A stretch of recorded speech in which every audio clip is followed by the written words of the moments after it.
Plus News Network presents. ప్రభుత్వ వైద్య విద్యను దూరం చేయొద్దు. ఎస్ఎఫ్ఐ జిల్లా కార్యదర్శి వీరపోగు రవి. కడప నగరంలో స్థానిక కోటరెడ్డి సర్కిల్ నందు ఎస్ఎఫ్ఐ జిల్లా కార్యదర్శి వీరపోగు రవి ఆధ్వర్యంలో నిరసన కార్యక్రమం నిర్వహించారు.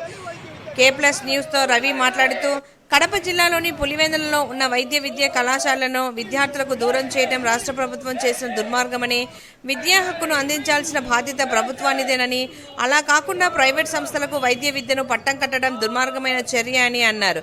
కేంద్రంతో సంప్రదించి 5 కళాశాలలకు అనుమతులు తీసుకురావాల్సిన ప్రభుత్వం రాజకీయ కక్ష సాధింపుతో కడప జిల్లా పులివెందులకు వచ్చిన 50 సీట్లను కూడా వసతులు కల్పించలేమని, రాష్ట్ర ప్రభుత్వమే ఎన్ఎంసీకి లేఖ రాయటం ఏమిటని వారు ప్రశ్నించారు. కూటమి ప్రభుత్వం వచ్చిన తర్వాత సెల్ఫ్ ఫైనాన్స్ విధానాన్ని రద్దు చేస్తామని ఇచ్చిన హామీని అమలుపరచాలని కోరారు. మెడికల్ కళాశాలల భవనాల నిర్మాణాలను వెంటనే పూర్తి చేసి ఉచిత వైద్య విద్యను అందించాలని డిమాండ్ చేశారు. ఈ కార్యక్రమంలో నగర ఎస్ఎఫ్ఐ నాయకులు సాయి, తరుణ్, విజయ్, విద్యార్థులు పాల్గొన్నారు. కేంద్ర ప్రభుత్వం ఏవో సీట్లు మాత్రమే మేము నడపలేము, వస్తువులు ఇవ్వమనేసి ఈరోజు ఎన్ఎంసీకి వారికి లేఖ రాయడం చాలా దుర్మార్గమైన పరిస్థితి కనిపిస్తూ ఉంది.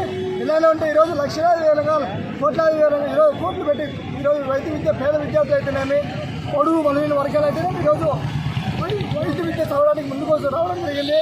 ఈరోజు ఎన్ఎంసీ లేఖ రావడం విద్యార్థుల ఆశలు నిరాశ చేయడం కారణంగా ఈరోజు తీవ్ర ఇబ్బందులకు గురవుతున్నారు. దీనిపైన రాష్ట్ర ప్రభుత్వం ఏదైతే లేఖ రాసినటువంటి ఎన్ఎంసీకి పునరుద్ధి కోసం లేఖ వెనక్కి తీసుకోవాలని మేము డిమాండ్ చేస్తున్నాము. లేని పక్షంలో ఈరోజు రాష్ట్ర వ్యాప్తంగా జిల్లా వ్యాప్తంగా ఎస్ఎఫ్ఐ ఆధ్వర్యంలో ఆందోళన చేపడతామని డిమాండ్ చేస్తున్నాము.